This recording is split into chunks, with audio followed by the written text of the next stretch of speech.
Hi guys, I'm Robin, and welcome to another video where we delve a bit more into the facts behind the topics that frequently feature in conspiracy theories. Today we're looking at the mysterious and dangerous world of the dark web. Please be warned that we'll discuss some very disturbing things in this video, and we do not condone or encourage anyone to visit or use the criminal websites that we discuss.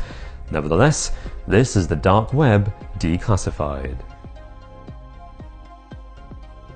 We all use the internet every day, but websites that are found through search engines only make up 0.03% of the total pages available. The remaining 99.97% of the internet is made up of unindexed pages. This deep web consists of everything online, including passwords, business intranets, and private archives. The deep web is often confused with the dark web, but they're two very distinct things. The deep web is the entire web that isn't accessible by conventional search engines, but the dark web is a set of websites within the deep web that is linked to criminal activity and illegal marketplaces. You have to use a special web browser to explore it. Two of the most common browsers are Freenet and Tor. Both are designed to disguise your IP address and keep you anonymous whilst surfing the deep web.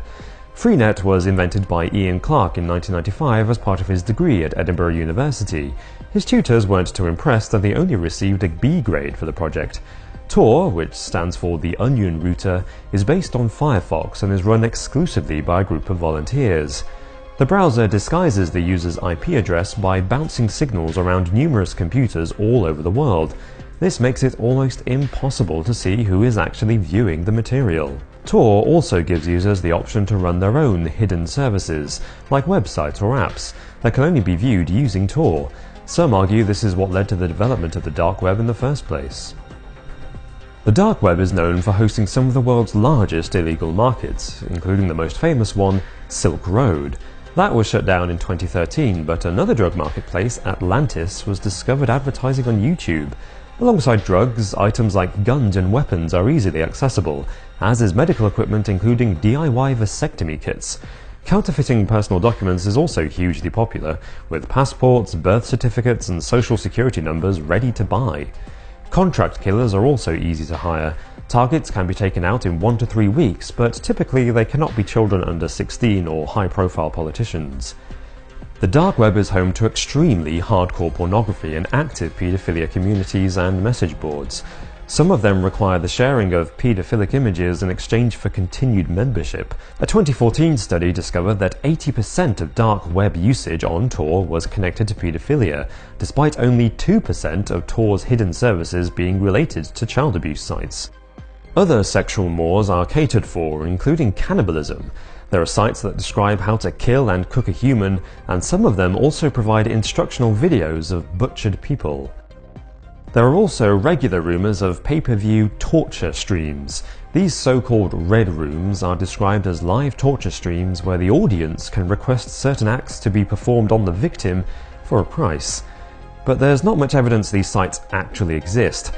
Other rumoured dark pages that may not really exist include sites dedicated to human medical experiments and human mutilation.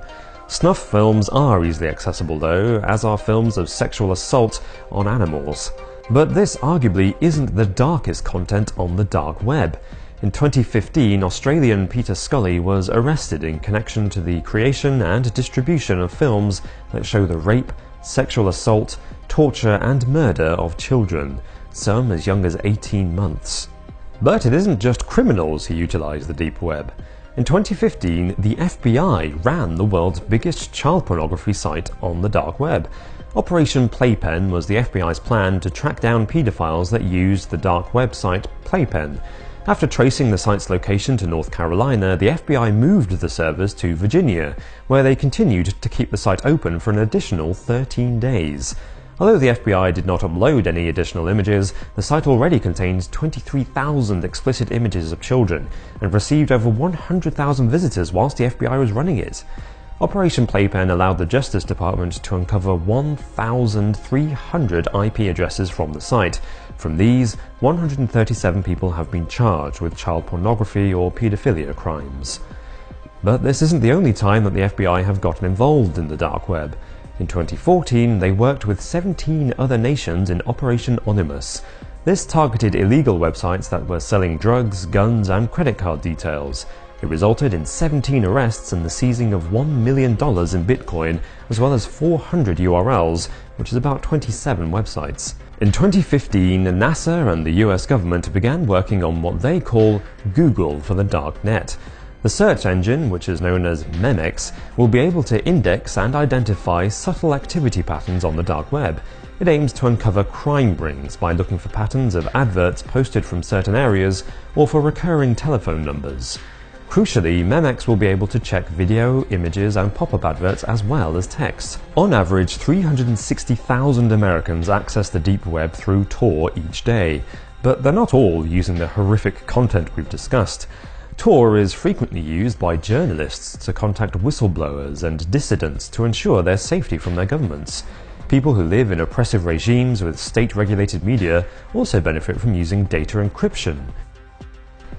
Many other people simply use the deep web to test websites before they are indexed and appear on the surface web. Others use it to ensure that their website designs don't get stolen. What's more, even the US government uses the deep web as part of its day-to-day operations in the Middle East. US Navy branches use Tor for open-source intelligence gathering without revealing their governmental IP address. While the dark web is a source for immense evil and depravity, the deep web offers anonymity that can aid law enforcement and civilians across the world. But it's worth remembering that as part of Operation Onimus, the FBI managed to infiltrate the supposedly completely anonymous Tor network. This means, along with Memex, that the deep web may not be so hidden after all. So that was the deep web declassified. If you're interested in discovering more on our channel, then please click right here to watch our video on whether or not the Nazis built an atomic bomb. It's a good one, I promise. Thanks for watching, guys, and see you next time.